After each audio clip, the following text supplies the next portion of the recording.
Hey guys, Lightning Reviews here, and today we're doing a lightning review of Dragon Ball Super manga review, The Tournament of Power. Well, we'll be doing a chapter by chapter review. Without further ado, let's begin. Chapter 27, Life, Training and More. This chapter was mostly filler, the Goku side was mostly boring, and not much happened. The robber plot line wasn't much fun. This chapter's saving grace was Vegeta's portion on Beerus's planet. Vegeta's training with Whis was a fun opening, but the main event was Beerus vs Vegeta. Beerus starting a fight because his power was even slightly challenged was a good motivation. The fight between Beerus and Vegeta was interesting and fun. Beerus's rage after Vegeta landing a hit on him was a show of character which worked. I found Vegeta choosing not to train but stay with Bulma during her pregnancy showed his development from Vegeta, who would have killed his wife and son just because they got in the way. This was a character enriching moment in my opinion. Next, and this chapter ends with Goku going to Zeno's planet. Just had to quickly mention that. Anyways, next! Chapter 28, The Gods of Destruction from all 12 universes. This chapter starting with Zeno and Zeno, one from the future Zeno and present Zeno. We'll go F Zeno and Zeno. Okay, playing a board game with other universes shows his strength and what makes him scary, his childishness. I enjoyed Goku's banter with Zeno, but this chapter's highlight, but problem, the new Gods of Destructions from all existing universes. I love their unique designs. It makes sure you don't confuse them. I mean, at the moment at least. But the angels, well, Toyotaro did the best he could with the limited designs. They're just not as unique as the Gods of Destructions. I mean, you can still simplify the Gods of Destruction. I guess Fish God of Destruction. But I mean, it's a lot more blatant with the angels, like Girl Whis and Short Girl Whis and Buff Whis. I can go on and on with all these designs, but yeah, they're not as unique as their God of Destruction counterparts. Let's skip forward a bit, since the bit in between doesn't really matter too much, to the exhibition match between the Gods of Destruction. Was epic, but could have been better if it was longer to show off the Gods of Destruction's power sets, which would keep the viewer from confusing the Gods of Destruction. Anyways, before we move on, I want to mention a worry I've got. Mine is introducing so many universes. So far it's been done in an okay fashion. We got introduced into Universe 6 and then to a part of Universe 10. We're going slowly, but we had some good synergy. But adding so many characters all at once could jumble up the series, and I know, even though Toyotaro might be like the greatest mangaka and story dude ever, I mean, the story was mainly written by Akira Toriyama, but you know what I mean. Let's say the person who wrote Dragon Ball Super was the best writer on planet Earth. Introducing so many characters, you're gonna fumble up at least a little bit. So that's got me a little bit worried. But you know, we'll see. I'll judge a little later on, but I've heard the characters are, as I said, a lot of them kind of garbagey, but I'll fact check that. Anyways, next! Chapter 28, part 2. So this is like chapter 29, but if I do struggle with separating the chapters apart, it's because I'm kind of having a tough time doing that. Because I'll look and I'll accidentally skip the page where it says chapter 29, and then I keep going, it says chapter 30, I can't find the page where it says chapter 29. So I kind of just going to group the same chapter 28. To the end of the video it gets a lot better, it's only for the start until around chapter 35. but I only get like a couple chapters and get confused. Anyways, the continuation of the God's Battle was great, but I still wish it had been longer. But the notable god is Belmont. His clown demeanor is a great design. It shows who he is. I think it looks a bit like Penny. The Topo v Goku fight has nice action, but too many reaction shots, which, well, we'll get into later. The scene's a decent reminder of Goku's transformations, and shows Universe 11's firepower. And with the threat of Jiren highlighted, you move on to chapter 30, The Man Named Jiren. With the end of the exhibition match with the stakes high, all universes to begin to build their team. We get an okay intro to the Pride Troopers. They feel like Power Rangers, and a decent form of characterization for Jiren. Next, chapter 31. Vegeta, willing to stay behind for Bulma, was still character enriching. Goku recruits 18 and Krillin. Then we see a glimpse into Oob's life in Super, which I find a most interesting subject. Then we see Android 17's life, which is not very interesting. He just protects animals, that's kind of it. Which, yes, in this world is an important job, but for someone with that type of power, it's kind of a waste, because I think it's dumb that now Android 18 is so strong after only protecting flipping all these animals on the flipping island. It was kind of just stupid. Anyways, but we still wasted too much time on it, in my opinion. I'll get into it later. Boo not being able to come to the Tournament of Power is stupid. Chapter 32. The start of this chapter, they show off Sadala and two cauliflowers, a brash Saiyan who has grown up a prodigy, Mikhail is a shy Saiyan who has lots of potential and who has debt to cauliflower. After Goku recruits more people, then he recruits Frieza, but we completely skip over it. He had so much potential. I've heard about the anime's version and seen the bits of it, and I wish we'd got something like that here. But they shafted that with a poacher scene. Seriously? Chapter 33. Universe 7 has gathered at the tournament arena. We get reintroductions and new introductions. Now I'm really worried. They have such a large cast.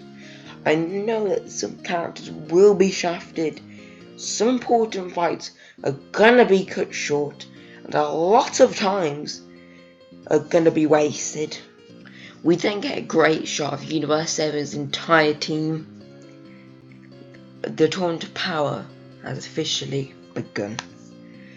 But for the rest of the chapter, we watch Universe 7 waste their time by destroying fodder. Chapter 44.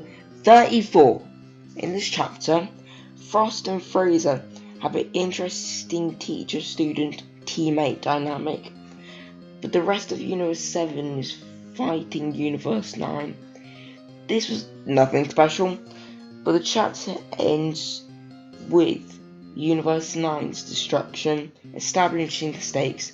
But I wish the characters had more of a reaction, which would have supplemented to what I was feeling, because they kind of started just smiling about it, which was kind of the wrong tone to say in my opinion. But anyways, next thought, chapter 35. After the last chapter, I really enjoyed this chapter. We now know Jiren's power. Also, I loved Hit's new time ability. I think if we keep seeing Hit in the manga, you might see more of his power set, which would be really cool. My only complaint there is there's too much meaningless dialogue and reaction shots, which is a problem that plagued the Tournament of Power, has been plaguing the manga for a while now, which is a dire problem that needs to be fixed, because it slows down fight scenes, makes the manga pretty much, I mean, it's not unreadable, but it makes people look at the manga and go, maybe I don't want to read that. That's a lot of words for a manga. It's annoying. It's annoying. Anyways, chapter 36, Vegeta v Toppo. I enjoyed this fight, but I really do enjoy most Vegeta fights. Anyway, 17 versus Botomo was quick and okay. Android 18 versus Ribrian was a good intro to Ribrian as a person who values looks over anything else.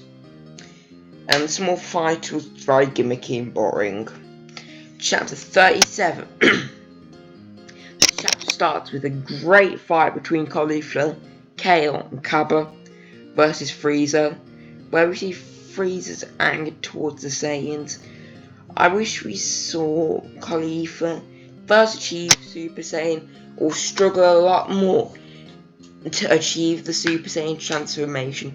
Cabba had to get his entire family threatened and beaten up to get the transformation. Goku, when he got the first Super Saiyan transformation, had to have his friend up. Before that, many of his other friends die, get injured, and it's just a lot of more stuff. Yeah, it felt kind of Mary Sue-ish, just pulling up with the Super Saiyan transformation. Anyways, let's talk about Kale's new form. This is obviously to sell toys. How many transformations do we really need? Well, at least non-very developed transformations. I think it could have done with light foreshadowing, which it got, but could have done with some more. And there's nothing much else to talk about. But I did enjoy Frieza's beatdown, chapter 38. This one sucked. Enraged Kale eliminates half the competition, wasting so much potential of one of the other universes. This was hard to read. This chapter ends with Caulifla and Kale forming into Kefla. Chapter 39. This one starts with an epic battle between Kefla and Gohan. But this one had no pace and too many reaction shots. Yeah, but it's a problem. We need to fix this. Hashtag less reactions and dialogue panels. Then the first important universe got a race, which made me feel something. Goku and Jiren fought, then Roshi fought Jiren. This was so realistic. It looped around being to be the funniest thing ever. And then Ultra Instinct was first revealed. I wish there was a bit more foreshadowing that wasn't just contained to this arc, but the foreshadowing we did get was fine. Chapter 40, Vegeta vs Jiren. This was a fun match, and I enjoyed him getting back up and back up. Frieza tactically puts Topo and Dispo in a state and say where they could get eliminated, and Jiren ditches them. This chapter ends with Goku going UI. Chapter 41, UI Goku vs Jiren was so fun and spectacular, but suffered from the other problems the fight have, and I wish it was a bit longer. Goku and Vegeta's final stand we end with. Chapter 42, the final chapter of the Tournament Power. Let's see what I think. I like the smart plan Frieza made with Android 1817. This was a pretty smart one. I enjoyed the Goku and Vegeta tag team. That was fun, and I enjoyed the ending. The Tournament Power was okay. Anyways, after that mantra of destroying my vocal cords, I had to use this garbage script that took me like a day to make, since it took me a long time. It took me an entire weekend day. I could have been spending having fun making this, and I can barely read it because my handwriting is garbage and I don't like typing. But anyways, so what are my final thoughts on this? The tournament power was kind of garbagey, but had some really good moments to divide it. There's a lot of wasting time, and I knew this was going to happen, but this is still something to complain about. It wastes a lot of the viewers' time going over pointless matches. How I'd have done the tournament power would make it teams of 5. I mean, I wouldn't involve all the universes in it, because that's still 60 fighters. But it would have been better than what we had anyways. But really, I'd rather have like 4 universes of 5 competitors. That is a lot of people. I mean, not a lot, it's only 20. But that's still a lot of people to be introducing. But that could have been worked around and pretty good. But they introduced too many characters at the same time and wasted our time trying to give them meaningless screen time. Which I want them to have screen time. I want to know who these characters are. Really, the tournament power just didn't have enough time, but at the same time, it was still decently sized manga arc. The fights kind of sucked, but I enjoyed the Ultra Instinct segments.